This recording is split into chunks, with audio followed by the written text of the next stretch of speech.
The NBA season is officially back. I can't stop smiling. You can't stop smiling. But that means we're also in the official 2 to 3 week window where fantasy managers will make knee-jerk reactions, crazy decisions based off a 1, 2, or 3 game sample size where we want to take advantage, but also where we want to talk you off the ledge and just say, take a deep breath, be calm, it's all right. Don't panic drop any of your good players. Give them a little bit of time. They got to settle into the NBA season just like we do, all right? We have a ton of games to cover. We're going to cover both games from opening night, the 12 from Wednesday. Thank you all for all the love and support on the previous videos. You guys are awesome. For those of you who don't know me, I'm Chris, and welcome to Number 2 Sports.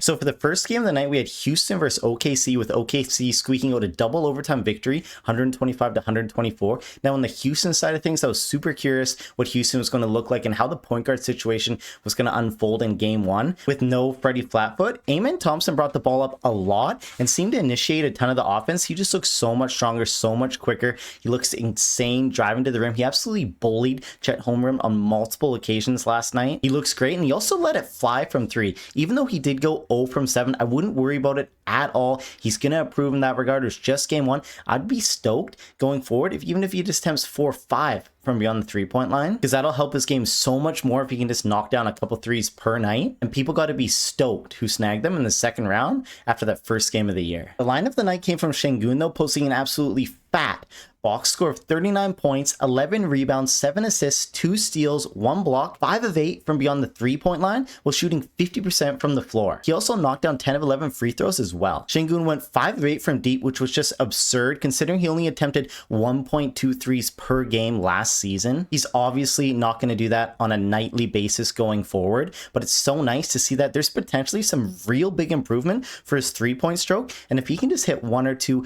per night, kind of like I was saying about Amen Thompson earlier, it'll do wonders for his fantasy line. Sengun looked like the go-to option all night, even bringing up the ball up the court after Thompson left with a calf cramping that they're calling it late in the fourth quarter and overtime. Everything flowed through him, and I was high on him preseason, but I never would have thought that he'd start out this hot. Durant, on the other hand, his debut was a little mixed. Sadie's trying to get in the action here so bad. But Durant tried to do his best Chris Webber impression, trying to call a timeout in the final moments when they had none. He was calling for it twice, pointing his fingers, everything. The refs somehow didn't see it, but whatever. That just kind of confirmed that he just looked a little off.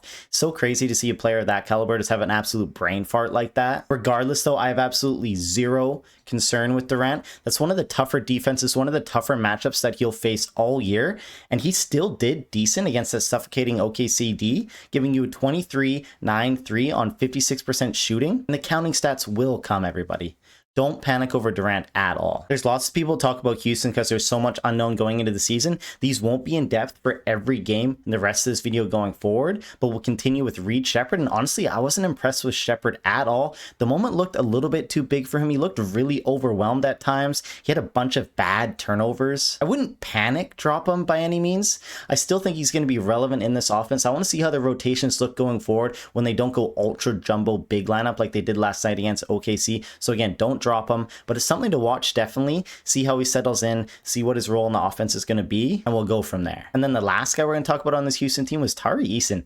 Now again, he was drafted in a ton of leagues as a late round sleeper, especially for category leagues, and he was just an absolute non-factor last night. I barely even noticed him on the court while I was watching. Again, don't panic, it's only one game. 22 minutes was low considering this game went into double overtime, but let's calm down. Let's hold on to Eason for now. Jabari Smith Jr. did look way better than Eason though, and maybe that could be something that's going to develop and we'll have to monitor going forward. Onto the OKC side of things, SGA did SGA things with an absolute gross line of 35 points, 5 rebounds, 5 assists, 2 steals, and 2 blocks on 46% shooting, while only going 10 from 14 from the line, which is a little low for the free throw merchant, and only 1 3. I wouldn't worry about the lack of threes, and I wouldn't worry about the misses on the line. He's going to be completely fine, guys, and he's going to challenge again for the #1 overall spot in fantasy yet again. Chet Holmgren was an offensive catalyst, dropping 28 points on 65% shooting with 2 threes, 7 rebounds, and 2 assists. Chet was a major disappointment in the stock category, giving us a big fat 0. But that will come. Be patient. He's an athletic 7-footer with a ridiculous wingspan. But if he's going to take another step forward as a scorer while maintaining his defensive prowess,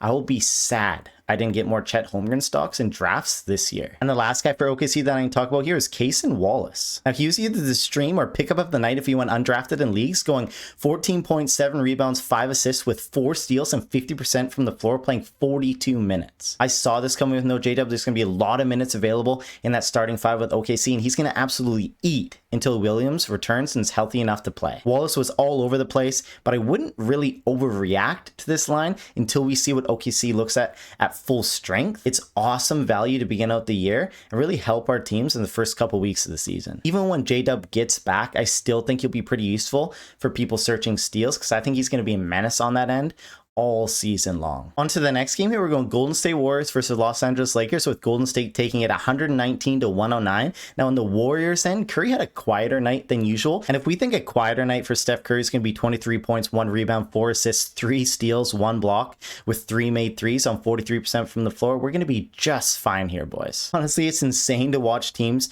rather give up a wide open layup, a wide open dunk, then have Steph Curry attempt a corner 3. Moving on to Brandon Podziemski, Pods had a quiet night. He still played 32 minutes, but if Kuminga's going to stick in the starting rotation and be aggressive as he was on the offensive side, Pod's scoring might not increase like I thought it would going into this year. It's still early, so don't drop Pods by any means. It's just something to monitor, though, what Steve Kerr is going to do with Kuminga moving forward. And speaking of Kuminga, he got the start and went 4-6 from downtown, which is a surprise because he's never really been that great of a 3-point shooter, so I would not count on this going forward. He's not going to be doing this on a night-to-night basis until we see some data from him that he's actually made real improvements over game to game before we can start counting on it. But regardless, though, he had 17 points with 9 boards, 6 assists, and a steal, which is pure juice. And honestly, I think he is capable of these lines going forward, minus the 3-point part. Kuminga would definitely be a guy that I'd consider plucking off the wire right now and just hope he doesn't get in Steve Kerr's bad books again. Also, Green did Green things, the most Draymond line ever, scoring 8 points, 7 rebounds, 9 assists with 1 steal and 2 blocks. If that's what you're looking for from the center spot, he is absolutely your guy. Onto the Lakers side of things, Doncic went absolutely insane with no LBJ as expected. He had a disgusting line, 43 points on 17 from 27 from the floor, 12 rebounds, 9 assists, 2 steals, and 1 block. He only went 2 from 10 downtown, which I don't expect going forward. He's going to score more than 2 3-pointers per night. But regardless, though, it was probably the best line of the night. Moving on to Austin Reeves, who I talked about a lot in the preseason. With no LBJ, I expected a spike night, and he performed quite well. He had 26 points, 5 rebounds, 9 assists, 2 steals, only 1 3, but he dealt with foul trouble all game long and still pulled through with a great overall line. He went 7 from 10 from the free throw line and 9 of 16 from the floor, giving us a nice 56%, which again, I just love when guards just don't absolutely annihilate your field goal percentage category. Reeves lived up to the hype game 1. Some people may have picked up and streamed Rui Hachimura, and again, I don't know, he played 35 minutes, but he just looked a little timid out there. He only attempted 6 shots from the floor. He had 9 points, 4 rebounds, 3 assists. If he's going to be that timid on games that LeBron or Luka misses, he's just not going to be that useful for us in category leagues at all this season. The big one, though, literally, that people are probably thinking about is how DeAndre Ayton was going to look. And again, I had concerns about him as a bust, as an honorable mention bust, because he's looked so timid. And that's exactly what he did again. He only had 10 points, 6 boards with 4 turnovers. He had 1 block, but no steals. And again, he's not going to traditionally get you a lot of stocks. So if he's not dominating on the glass, getting in double digits points, he's not going to be that awesome to own this year. It's still early. It's still only 1 game, but it was not a very good start from Ayton in my eyes. Obviously, don't do anything crazy with him. It was only 1 game, but for me personally, he didn't show anything in that game last night that toned down any of the concerns that I had with him going into this season. It's a long season, boys. Remember to not make any knee-jerk reactions in the first couple of weeks of the seasons, or especially like after night 1, 1 or night 2. You just need to see how these boys play out,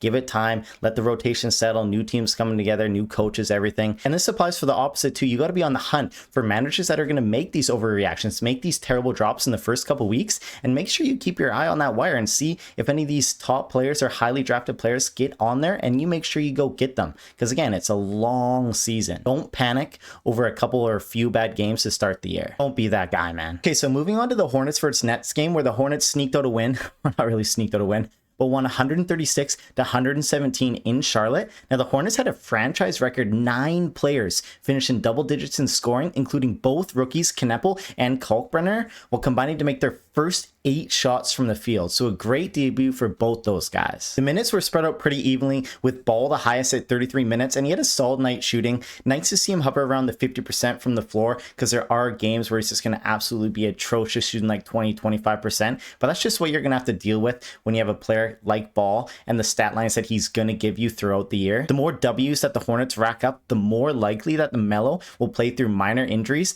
and a risk of getting him shut down in the second half of the season. Brandon Miller looked great, scoring 25, somehow with no rebounds. Just one of those nights. Don't expect that to happen again moving forward. Bridges put his nutsack right in my mouth game 1, as I thought, like I said in my bust video, that he might bust this year relative to his ADP. Still though, only 30 minutes and he shot over 50% from the floor, which isn't going to happen each night, and it'll be challenging for him to continually do that as the season wears on. So still be determined here, but I'll take an L for that one, game 1. Onto the rookies, the Nipple had some moments. He's still just a wait and see for me personally. I can see him being used for 12-team leagues in the future, and the Big Cock had a nice double-double, but as long as Diabate is still getting 21 minutes, expectations should probably be tempered, and the most likely scenario is that both these guys cuck each other on any given night. Moving on to the Nets, Michael Porter Jr. had 5 assists, probably the dude's career high. It was actually crazy to see him swing the rock out there. Otherwise, a pretty black game with 12 points, 4 boards, and 33% from the floor. As long as the Nets don't get blown out every night, he should return some decent lines as the season goes on. Moving on to Cam Thomas, he definitely struggled, only scoring 15 with no counting stats, but he did go 11 from 13 from the line, which was nice. Same thing I said about MPJ. If the Nets are getting blown out, his minutes will hover around 25, and most likely you won't be very happy that you started him that night. The rest, I don't even know. They went 9 deep off the bench. The rookie Igor showed some promise, and it's the only guy I'd say that would be worth considering picking up off this squad for 12-team leagues. I think it's going to be a long year again for Nets fans. Next up, we're moving on to the Miami Heat versus Orlando Magic. And Miami Heat, the home to the greatest gambler of our generation, Terry Rozier. But in all seriousness, get that garbage out here, guys, a loser. But sticking with the Heat, first off, we got Davion Mitchell, and he was spicy, giving us a wicked line of 16 points, 6 rebounds, 12 assists, and 2 steals, and a block. He's going to be very useful until Tyler Hero returns. Not sure what it's going to look like afterwards, though. Norman Powell was the go-to option on the offensive end, dropping a team-high 28 points with a solid line. Played the most minutes on the team, and again, it'll be interesting to see how much his usage is affected and how his attempts are affected when Hero gets back. Until then, just keep firing away with him. Nikola Jovic started over Ware, but neither had good games. Ware only played 13 minutes as the backup center to Bam, which is a huge thing that we saw in preseason that's now carried over to game 1 of the regular season.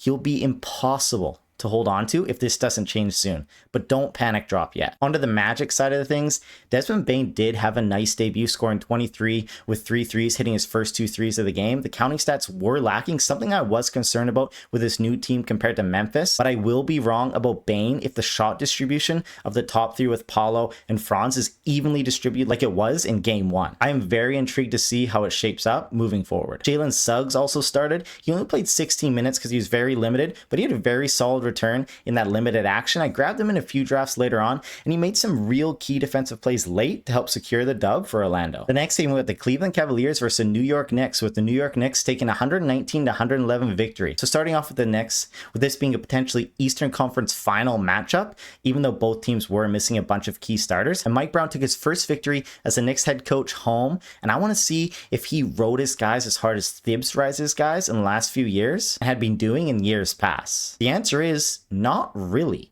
But it's hard to make any judgments without Robinson and Hart in the rotation. OG played a team high 37, and he looked fantastic with 24 points and 14 boards. He was all over the place. I might regret not drafting him in more spots this year, but we have to see what it looks like when Robinson and Hart are back in the mix. Brunson was really inefficient from the floor. My main take is label him as a semi-bust this year relative to his draft spot in the second round, is if his percentages dip, he won't return second round value, as he doesn't really produce much outside of points and assists. Overall, even with the missing guys, it was a pretty different look for the Knicks under new head coach Mike Brown. Onto the Cavs side of things, it was pretty straightforward. Mitchell did Mitchell things. Mobley played great. The real bust of the night was Jared Allen, only playing for 28 minutes, but also scoring 4 points and bringing down only 4 boards. Allen has to be better than this moving forward, but if Mobley continues to suck up all his usage, he might not be as great as he's been in year past. Still though, one game and I wouldn't worry too hard about this. The team is going to look a lot different when Garland, Hunter, and Strus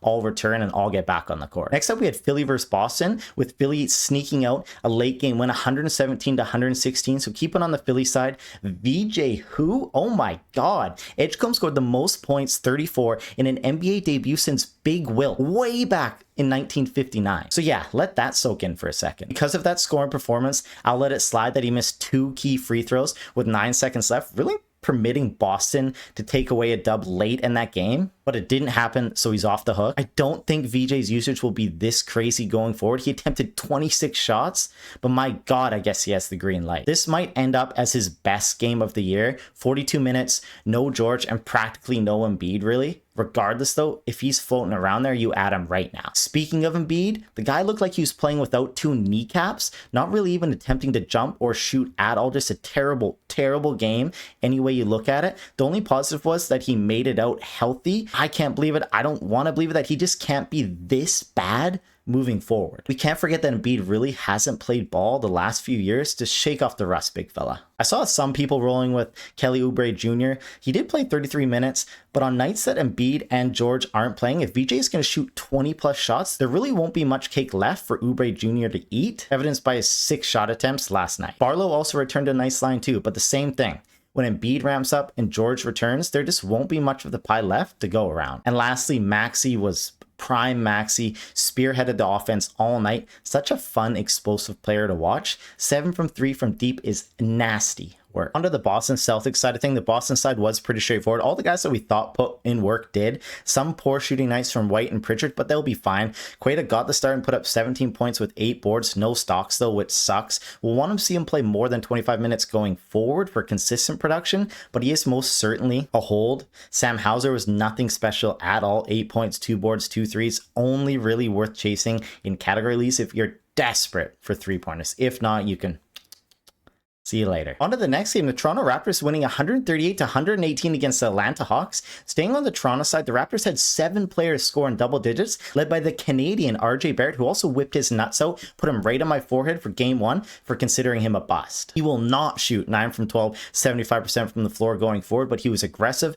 He had a very solid all-around line, and it makes me happy, even though I am a little down on him this year. Barrett will be much better for points leagues over category leagues going forward. Brandon Ingram made his Toronto Raptors debut, and he wasn't anything special, but he has missed a lot of time in the last couple years, so don't panic. Let himself work himself back in, and eventually he'll get there, and eventually he's going to suck a lot of touches, a lot of shot attempts and usage away from Barrett as the season goes on. Barnes was Barnes, Scotty Barnes with the full line, no concerns here. Jakob Portal was good in 22 minutes. Game was a blowout in the second half, so I expect that number to go up. Emmanuel quickly was solid, had a rough shooting night, but he won't go over 7 from downtown moving forward. Just be patient with him. And how about that Dick, eh? Nice scoring boost off the bench. Don't know how useful he'll be outside of scoring, but he looks poised to take another step forward this year. I just wouldn't expect 60% from the floor going forward on a nightly basis. I wouldn't overreact to Dick here, even though he went hard in game 1. Onto the Atlanta side of things, this was a blowout by the 4th quarter, but it was great to see Jalen Johnson back and absolutely balling out with a full line, dropping 22, 7, 8 with 1 steal and 1 block. Guy will eat this year if he stays healthy. Porzingis had a decent debut, logging 25 minutes with 20 points, 7 boards, and 2 assists, contributing 2 blocks as well. Okonu actually played more minutes than him, even though he didn't start with 29. And if he gets 30 minutes per night, like I've been saying all preseason, Okonu is going to be an absolute steal at his ADP, and this was a great start in that direction. Game 1. Lastly, disregard that Dyson Daniels line. He was immediately in foul trouble the second the game started. He only played 22 minutes. Move on and don't think about it. This also boosted Alexander Walker's minutes and attempts, and he proceeded to shoot 2 for 15. He looked like me in Rec League after I've had 6 beers pregame. I can't stand when I watch it after done recording just to re-listen to it, and my posture is so bad. I know it's the second time I've talked about it. I'm just trying to will it into my mind, all right? Onto the Detroit for Chicago game, with Chicago taking 115 to 111 victory. On the Detroit side, a surprise upset on the night. I thought Detroit would take care of business, especially with Chicago missing White, but a few careless mistakes later, and they just couldn't close the door. It didn't help that Duren picked up 2 fouls in the game's opening minutes, leading him to only playing 19 minutes. But his line in just 19 minutes was fantastic, with 15 points, 6 boards, 1 assist, 1 steal, and 2 blocks, while shooting 7 to 12 from the field. Add like another 11 minutes to that, and you can see why I'm so hype and I'm so hopeful for him this year. However, Beef Stew did us absolutely no favors with Duren's early foul trouble, looking like prime Shaq out there, dropping 20 points, 10 boards, and 4 swats. I would not overreact to this line by Stewart at all due to the limited minutes of Duren, but it's an annoying reminder the thorn he is in Duren's rise to fantasy superstardom.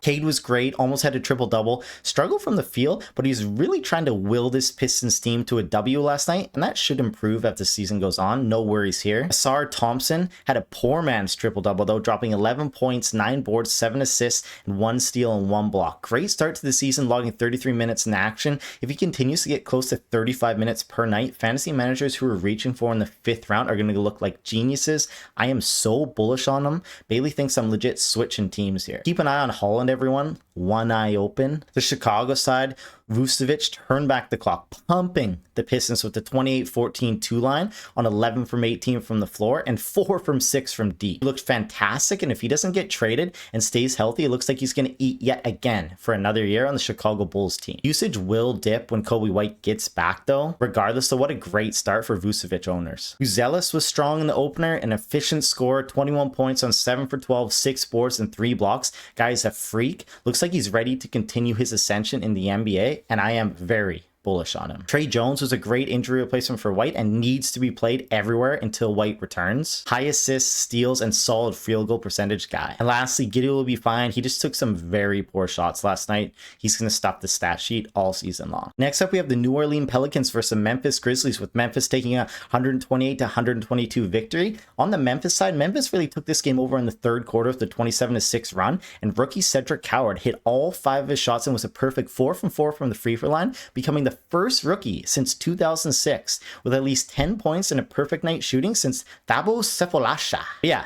Anyways, first things first, Morant was unguardable, dropping a game-high 35 points, but really not much counting stats to go along with it at all, but that will come. Just be patient. Jaren Jackson Jr. was awesome with 18 and 8 and an outstanding 6 blocks, given that Mutombo out there. Jalen Wells, a guy I talked about a lot in the preseason, a guy I grabbed late in a lot of leagues, only had 8 shot attempts, but he made 4 of them for 14 points, 3 boards, 4 assists, and a steal. He needs to see more usage than this to return consistent value for 12-teamers moving forward, but not a bad start at all. I'm still holding him. In other news, Santi Aldama flopped hard. I was into him when JJ was expected to miss time alongside Edie.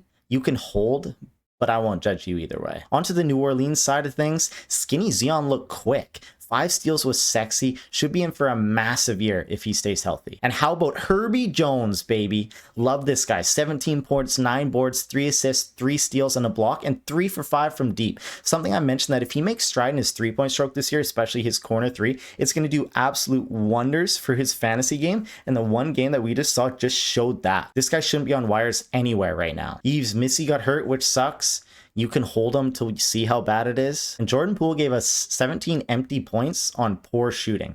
He could become buried when DeJounte Murray returns later this year. Next up, we got the Bucks versus the Wizards, with the Bucks taking 133 to 120 victory. Sticking on the Bucks side, a popular CPO pick, or at least a decent one, was Kevin Porter Jr., but he left with a sprained ankle in the 1st quarter, but not before he scored 10 quick points. We'll have to wait and see how bad it is, and we can make a decision from there. Giannis did his thing, doing Giannis things. And Miles Turner had a poor shooting night, but still banged home 2 threes with 3 blocks and decent boards. He'll be just fine as he adjusts to his new team and teammates. Kuzma, on the other hand, actually shot the ball pretty well. 5 of 10 from the floor, poured in 12 points, 4 boards, 3 assists with 23 minutes. The stocks went crazy with 2 steals and 2 blocks, but I don't think that's something that we can count on going forward. It'll be very hard for him to replicate that on a nightly basis. We'll just have to see how the rotation and lineups differ if Porter Jr. misses a bunch of time. But when Kuzma's knocking down shots, he can and he has been a decent option for 12-team leagues in the past. Bobby Portis Jr., on the other hand, I'm out. 17 minutes just won't cut it. You can hold, but I think we'll be cutting him regardless very, very soon. On the Washington side, Chris Middleton had his homecoming to Milwaukee and absolutely balled out. I don't know how realistic it is at all going forward, but he's been really good in his past, and he looks like he still had it last night, and I won't blame you if you feel like you just have to add him. There's so many youngins on that Washington team, and maybe a seasoned vet will step up and just take control, and that could be Middleton. George is also just oozing with potential, going 21-9-4 with 1 steal and 2 blocks. 4 from 8 from the line stinks, but I think they'll get better as the young guy works on his game or gets adjusted to the NBA. He needs to be rostered for sure. There's massive breakout potential here. Bob Carrington was okay. It wasn't a bad game, wasn't good. Alex Sarr only played 25 minutes, but he shot 5 of 10 from the floor. So all that talk in the offseason and preseason looks promising regarding his field goal percentage. After 1 game, the blocks will come, so everybody just needs to stay patient. And Cam Whitmore only got 19 minutes, but scored 14 with 5 boards and an assist. And like I said in that sleeper video way back, he just needs minutes. So if he's going to get cucked under 20 per night, he won't be worth holding on to. But you can totally see the potential if the minutes are there. Moving on to the Clippers versus the Utah Jazz. And if you said this was going to be a blowout before the game, everyone would probably agree and say, yeah, the Clippers are just so much better. They probably took it to Utah. But no, the Utah Jazz absolutely destroyed the Clippers from the tip. The game was over after the first quarter with the Jazz up 43-19. Utah made its first 19 shots in the paint. So yeah, the Jazz looked crazy, or the Clippers just looked crazy bad. The Jazz actually started Filipowski, the big white, and it got me really excited, but he really didn't do too much with it. Maybe the blowout had to do something with it. It's really hard to take away much from this game. 24 minutes with a 9-4-5 line and 1 block. I'm definitely still holding here, and if he continues to start, oh boy, I'm going to need some new pants. Kessler and Markkanen did their things. George played really well in 29 minutes, and Sensabaugh was a bucket off the bench. No Isaiah Collier tonight, so we'll see how he fits into the rotation moving forward. Ace Bailey has been sick, supposedly battling something, so he only played 20 minutes. Need to see more before I really consider him. Still more of a second half guy, second half season player for me, but we'll see where it goes. Onto the Clippers side, Zubats actually looked good. Only 27 minutes again in a blowout, so who knows how much that really impacted. I'm still overall down on Zubats this year. Collins also played 27 minutes with a solid line. And Lopez played 16. So we're going to see what happens. It might just be a 3-way cuck fest all season long for those guys. Harden had a poor shooting night. Got the double-double with assists. No boards or stocks though. He'll be fine, but nights like this just made me weary of using a first rounder on him, like I talked in the bus video. Kawhi was busy no-showing that he actually forgot to show up to the game. He will be better. There's just no way. And lastly, I'd hold Beal for a couple more games if you drafted him late. It was just such a strange game. I kind of just want to see the Clippers in a more normal setting before I rush or make crazy decisions based on what I saw last night. We'll keep going with San Antonio versus Dallas, where San Antonio took a 125-92 win. Wemby is just a literal cheat code. If you haven't seen it, just go watch his highlight tape from last night. There's so many plays just from him that'd be like a top 10 play on any given night. Wemby really is a 7-7 Kevin Durant. Fortyberg in the opener. The rest of the NBA is in trouble. Castle was also fantastic. Vassell solid. Barnes, you don't have to worry about. Harper came off the bench and produced. Still no Fox, so I assume all these guys' usage and attempts will take a step back when he returns, when he finally gets back on the court. On Dallas's side, the other potential phenom in the making, Cooper Flagg, the second youngest player to make his debut in the NBA by 2 days behind LBJ, didn't score until the first possession in the second half, but he ended up finishing with 10 points and 10 boards. Rookies can go through ups and downs, so you have to give him time to get adjusted.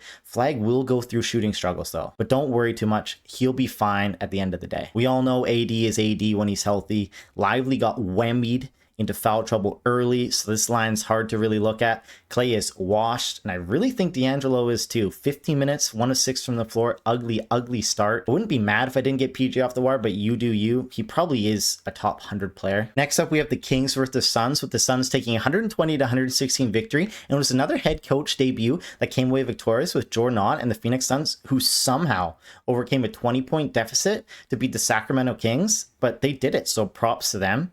Booker is definitely going to be a first-round player this year, no question about it. Brooks, the filthy Canadian, balled out with a 22-4-3 line with 2 steals and a block. 24 attempts from the field is wild. Looked like he was playing rec league out there. Every time he got the ball, he was letting that thing fly, baby. Expect that to drastically go down when Jalen Green returns, but he's usable, I guess. Until then, just make sure you throw him out immediately when all this starts to fall apart. Grayson Allen, the same sort of thing, but I have a little bit more faith that he'll stay relevant for 12-team leagues after Jalen Green returns. He just needs the minutes. Mark Williams only played 24 minutes while he ramps up, so be patient, everyone. I think he'll be all right. DeRozan, for the 3rd time, spanked my ass. He looked awesome last night, going 29, 6, 9, 12 of 17 from the floor, signature middies all game, adding 2 steals and a block, and it was a full line from the midi king. This one might come back and bite me badly, but it's just one game. LaVine, I still think is going to be the #1 option, and Sabonis and Murray weren't playing, so it's not set in stone yet. Speaking of LaVine, he balled out as a scorer. Not much else, but I don't expect that to be the norm moving forward. He is going to get more counting stats. Monk was a spunk.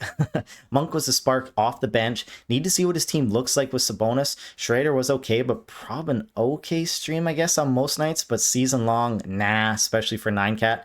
And it's honestly, for the Kings, it's just unacceptable that they lost this game. Unacceptable. And the last game of the night, Minnesota versus Portland, with Minnie taking away 118 to 114 victory. We'll stick on the Minnesota side. Edwards had a 40 burger, looked ridiculous. Randall had a full line. McDaniels held down the fort in the stock categories. Gobert's final line looked terrible, but he was in serious foul trouble, so this can be ignored. Dante DiVincenzo got the start, only 20 minutes with Conley soaking up 13. He didn't do too much, but if you picked him up, he's still a hold, and I think he's a solid spec ad for 12-team leagues. Portland side, Danny was solid, and I think he's on his way to a breakout year. Sharp was atrocious from the field, 5 for 20. But don't panic though, it's going to be okay. And the real positive here is that he took 20 shot attempts. It's a very good sign of things to come. And Kamara had 10, 9, 5, but with no stocks, which is just ridiculous. That won't be the norm. Nice to see him go 2 for 5 from deep though. Klingon was a disappointment from a stats perspective, but he was over 30 minutes, which is huge for his value going forward. Didn't see any of this game, so I'll have to dive deeper to see what's going on, see where the shot attempts happen and the boards. Gobert might have just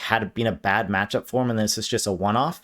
Mr. Yang only got 2 minutes. The Klingon breakout plows on. Durant came off the bench and scored a team-high 29 points, and Holiday held his own with counting stats and stocks. Don't overreact to this Grant line. He was a nice stream. Lots of turmoil in Portland regarding Billups. We'll have to see whoever replaces him, what the new head coach, what happens with the rotation, and when Scoot gets back and when he's healthy. I don't really think there's any overreactions or underreactions from Portland from game 1 for me. But that's enough talking for me. That's it, everyone. That's my game 1 reactions. The only 2 teams that we didn't get to talk about that haven't played yet are the Denver Nuggets, but I don't think anything crazy is going to be on with the Nuggets. And then the Indiana Pacers. That is one that I'm super curious about. I'll be glued to that tonight watching on TV. But again, thanks for everyone being here. Thanks for everyone commenting, liking the video, hyping the video. You guys are awesome. And props to me, man, finally posting 2 videos in the same week. I've been saying this since I started back in the baseball days, but I finally did it. I'll be doing a waiver wire video the first of the year this weekend, so stay tuned. Hit that sub button if you guys aren't subscribed. Have a good weekend. Have a good rest of your week, and I'll see you guys real soon.